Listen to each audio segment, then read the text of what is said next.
Now, the first covenant had both regulations for worship and a holy place here on earth.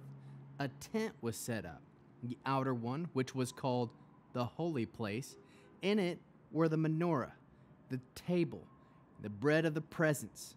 Behind the second paraclete was a tent called the holiest place, which had the golden altar for burning incense and the ark of the covenant, entirely covered with gold. In the ark were the gold jar containing the manna, Aaron's rod that sprouted, and the stone tablets of the covenant, and above it were the cherubim, representing the Shekinah, casting their shadow on the lid of the ark. But now is not the time to discuss these things in detail. With things so arranged, the Kohanim go into the outer tent all the time to discharge their duties. But only the Kohen Haggadol enters the inner one, and he goes in only once a year, and he must always bring blood, which he offers both for himself and for the sins committed in ignorance by the people. By this arrangement, the Ruach HaKodesh showed that so long as the first tent had standing, the way into the holiest place was still closed.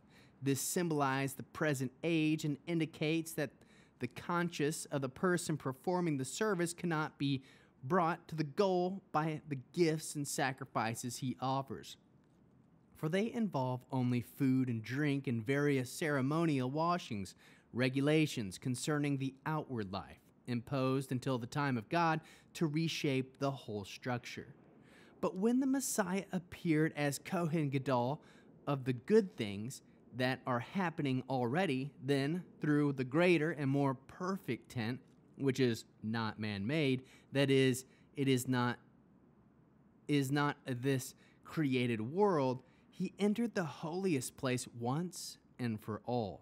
And he entered not by means of the blood of goats and calves, but by means of his own blood, thus setting people free forever.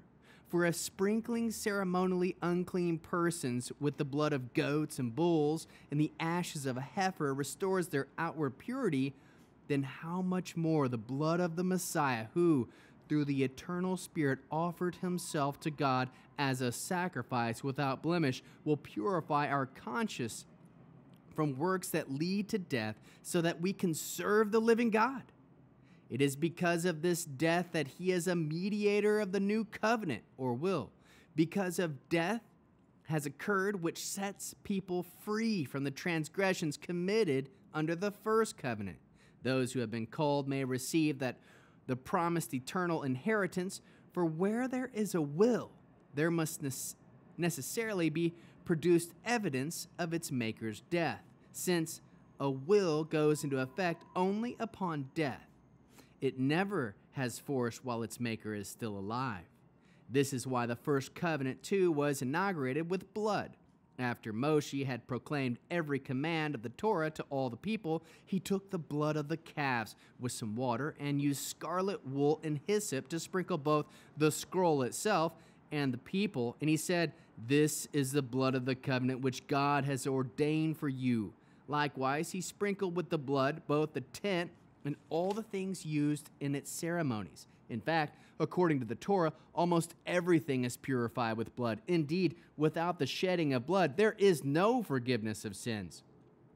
Now, this is how the copies of the heavenly things had to be purified, but the heavenly things themselves require better sacrifices than these, for the Messiah has entered the holy place, which is not man-made and merely a copy of the true one, but into heaven itself, in order to appear now on our behalf in the very presence of God. Furthermore, he did not enter heaven to offer himself over and over again, like the Kohen Haggadol who enters the holiest place year after year with blood that is not his own. For then he would have to suffer death many times, from the founding of the universe on. But as it is, he has appeared once at the end of the ages in order to do away with sin through the sacrifice of himself, just as human beings have to die once, but after this comes judgment. So also the Messiah, having been offered once to bear the sins of many, will appear a second time, not to deal with sin, but to deliver those who are eagerly waiting for him.